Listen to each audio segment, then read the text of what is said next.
ये वास्तुशास्त्र उत्तर दक्षिण हमको पता चलता है, लेकिन उत्तर दक्षिण है क्या? ये प्राण की शक्ति है। हम बचपन से पढ़ा देते हैं बच्चों को कि सूर्य पूर्व में उगता है। मैं कहता हूं इससे गड़बड़ बात क्या सिखाते हैं हम? सूर्य जिस दिशा में उगता है उसको पूर्व कहते हैं, पूर्व में सूर्य नहीं उगता। और उसको पूर्व क्यों कहते हैं? तो प्राण विद्या के कारण कहते हैं। सूर्य ही महाप्राण है, उससे ही प्राण प्राप्त होते हैं।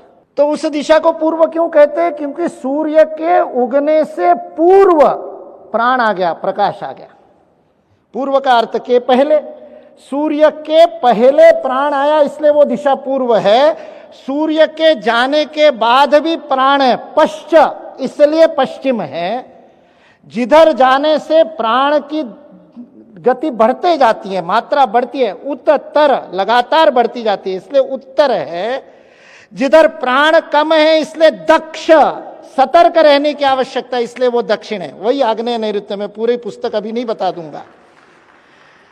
जब भारतीय शिक्षण मंडल में शिक्षा में भारतीयता पर काम कर रहे थे तो मन में प्रश्न आया, ये भारतीयता है क्या? तो ये विज्ञान जब भारतीयता का समझने की कोशिश की, ये जो भारतीयता का फिजिक्स समझने, कणाद का फिजिक्स समझने की कोशिश की, तब पता चला कि भौतिक शास्त्र तो केवल अन्नमय कोश से पूरा होता ही नहीं।